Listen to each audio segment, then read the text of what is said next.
Mheshimiwa Waziri Mkuu, serikali imejipangaje kuhakikisha kwamba watu wenye ulemavu wanapata fursa sawa za afya, elimu, ajira na shughuli nyingine za kiuchumi, ukizingatia kwamba tuna miundombinu hafifu ambayo haifikiki, lakini pia utekelezaji duni wa sheria yetu ya watu wenye ulemavu ya mwaka 2010. Aidha, serikali imejipangaje kuhakikisha kwamba mashirika ya umma na ya binafsi yanatekeleza matakwa ya sheria hii ili kuondoa vikwazo kwa watu wenye ulemavu? Asante sana.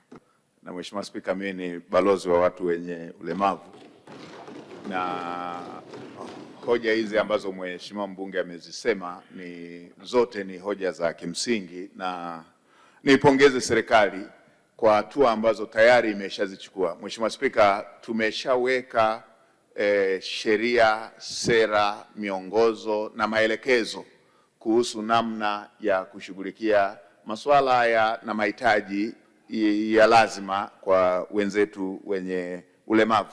Tumefanya hivyo kwenye elimu, kwanza wapate fursa sawa. Tumefanya hivyo kwenye masuala ya kifedha, kama ambavyo katika mgawanyo wa fedha kwenye kila halmashauri tumeweka na wenyewe kisheria ili kuwe na sehemu ambayo inahusu watu wenye ulemavu. Tumeweka kisheria na kisera na maelekezo kwenye kila taasisi kutengenezwa miundombinu itakayozingatia mahitaji maalum ya watu wenye ulemavu.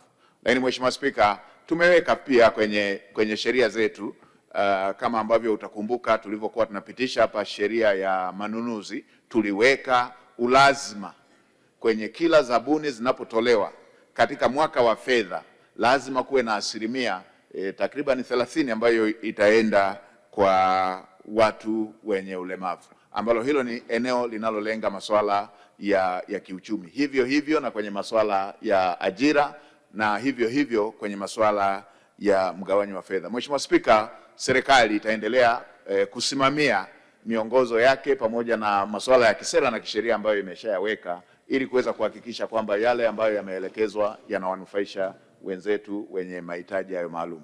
Nitoe rai pia mbali na haya ya kisheria, mbali na haya ya kisera, nitoe rai kwa kila mtumishi wa umma kwenye mashirika ya umma, ofisi za serikali, kuwa na msukumo binafsi kuwasaidia wenzetu hawa wenye mahitaji maalum. Nilipokuwa Iringa nilisema kwamba ndani ya serikali tumesema tubadilishe utaratibu. Mtu mwenye ulemavu wako katika ngazi. Kuna wale ambao wanahitaji mitaji ili waweze kufanya shughuli na wakajitegemea, lakini wapo ambao hawana uwezo wa kufanya hiyo kazi, wanahitaji msaada ili waweze kuendesha maisha yao. Umezoeleka utaratibu wa kuwaandikia barua ili waende kuchangisha. Tumesema tuweke kwenye sheria watu wenye uhitaji wa aina hiyo wasiandikiwe barua ya kwenda kuchangisha, badala yake halmashauri zetu, ofisi zetu zihusike kuwapa michango ili waweze kuendesha maisha yao. Na Mheshimiwa Spika, nilikuwa hata natoa rai kwamba tumezoea mwisho wa mwaka tunapeana kadi, tunapeana zawadi, vikapu vile vinakuwa vimefungwa na vina kadi na vitu vingine. Mheshimiwa Spika, uzoefu unaonesha kwamba siku hizi watu hata hawasomi hizo kadi, wengine hawatumii hata hivyo vitu vinavyofungashwa kwenye hivyo vikapu. Basi mafungu ya aina hiyo tungekuwa tunabainisha watu wenye mahitaji maalum kwenye maeneo yetu tuwapelekee, badala ya kutumiana diary na kadi ambazo hizo siku hizi ziko kielektroniki, ziko kwenye mtandao. Mheshimiwa Spika, hata maua watu watumiane kwa kutumia WhatsApp. Hii kutumiana kadi, diary ambazo hazitumiki, mwisho wa siku zinamaliza mwaka, zinamaliza rasilimali hizo zipelekwe kwa watu wenye mahitaji maalum kwenye maeneo yetu ambayo kimsingi kweli watanufaika na wataona